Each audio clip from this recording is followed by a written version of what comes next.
అన్యాయంగా దుర్మార్గంగా మా పార్టీ ఎంపీపీ తనయుడు యూత్లో కష్టపడుతూ ముందుకు పోతున్న సైదాను అల్లా బక్షను మీరు చూశారు. రాజకీయాల కన్నా ఒక రాజకీయ వాతావరణంలో పోలీసులు తెలంగాణ పోయి అరెస్ట్ చేసి తీసుకొచ్చారు 2 రోజుల క్రితం. ఆ రోజే హైకోర్టులో హెబియస్ వేసాం. హైకోర్టు కూడా పోలీసులకు చివాట్లు పెట్టింది. అన్యాయంగా కేసు ఎప్పుడో 2 సంవత్సరాల క్రితం జరగలేదు, కానీ జరిగిందని చిత్రీకరించి ఈరోజు కేసు పెట్టారు, అరెస్ట్ చేశారు. అన్ని విధాలుగా నన్నయ్య గారికి, సైదాకి వైఎస్ఆర్సీపీ పార్టీ మేమందరం కూడా పూర్తి అండదండలుగా ఉంటాం. తనకు బెయిల్ రావడానికి అందరం కూడా హైకోర్టులో లేదు కింద కోర్టులో ఉన్నతమైన లాయర్లు పెట్టి మా ప్రయత్నాలు మేము చేస్తాం. 9 నెలలైంది తెలుగుదేశం ప్రభుత్వం వచ్చి, కనీసం ఒక్క సంక్షేమ కార్యక్రమం జరగట్లా. పోనీ మేము తెచ్చిన అభివృద్ధి కార్యక్రమాలు, గురజాలని పట్టణం చేసి తాగునీటి పథకం తీసుకొచ్చాం, చేయండి, ఆ తాగునీటి పూర్తి చేయండి, ఎవరు కాదన్నాం. మెడికల్ కాలేజ్ 90% పూర్తి చేసాం. 200-300 పడకల హాస్పిటల్ ఓపెన్ చేస్తే ఈ ప్రాంతంలో పల్నాడు ప్రాంతంలో ఉన్న పేషెంట్స్కి ఉపయోగపడుతుంది. అది చేయమనండి తెలుగుదేశం నాయకుల్ని. లేదు మేము ఇదిగో గురజాల హైవే తీసుకొచ్చాం మాచర్ల నుంచి దాచేపల్లి దాకా, మీరు ఇంకో హైవే తీసుకురండి, ప్రాంతం బాగుపడిద్ది. మిర్చి కొరకు మిర్చి కొనుగోలు కేంద్రం పెట్టించాం నడికుళ్ళు. ఈరోజు మిర్చి రైతులు అధోగతి పాలైతే 20,000, 25,000, 18,000 బలికింది జగన్మోహన్ రెడ్డి గారి టైంలో. ఇప్పుడు 9,000 బలుకుతుంది. తెలుగుదేశం రైతులు కూడా తిడుతున్నారు ఇదేం దరిద్రంలా అని.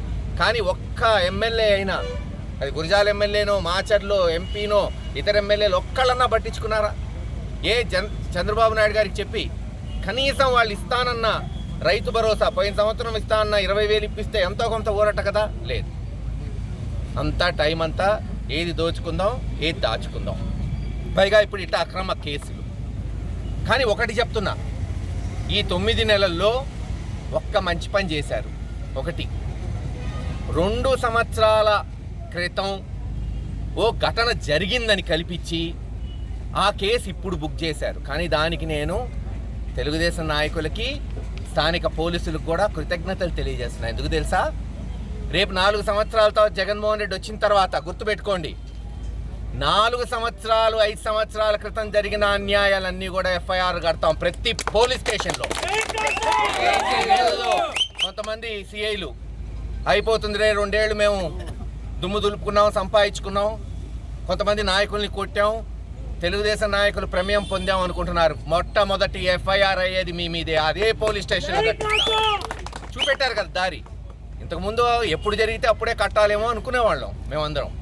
2 సంవత్సరాల క్రితం జరగని కేసుకి మీరు కేసు కట్టించారు. మేము రేపు 4 సంవత్సరాల తర్వాత ఎవరెవరినైతే పోలీసులు కొట్టారో, అది సిఏ కావచ్చు, ఎస్ఐ కావచ్చు, కానిస్టేబుల్ కావచ్చు, ఖచ్చితంగా వాళ్ళ పోలీస్ స్టేషన్లోనే వాళ్ళని కట్టిస్తాం, అక్కడే అరెస్ట్ చేసి చూపెడతాం రేపు జగన్మోహన్ రెడ్డి గారి చేత. ఇప్పటికే ఆయన మాట ఇచ్చాడు, ఎవరైతే ఇటువంటి ఘటనలు చేశారో వాళ్ళ మీద రేపు స్పెషల్ ఇన్వెస్టిగేషన్ టీం ఉంటుంది, అవసరమైతే ప్రత్యేక కోర్టు పెట్టి.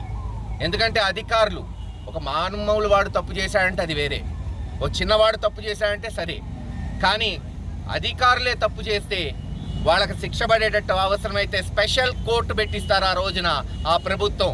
ఇటువంటి ఘటనలకు 1-2 సంవత్సరాల్లోనే తీర్పు వచ్చేటట్టు చూస్తారు. ఇవన్నీ ఎన్ని కష్టాలు వచ్చినా, ఎంత నష్టం జరిగినా ప్రతి వైఎస్ఆర్సీపీ కార్యకర్త నాయకుడు కలిసి ఉంటాం, కలిసి పోరాటం చేస్తాం. మళ్ళీ జగన్మోహన్ రెడ్డి గారిని ముఖ్యమంత్రి అయ్యే వరకు ఈ పోరాటం ఆగదని తెలియచేసుకుంటూ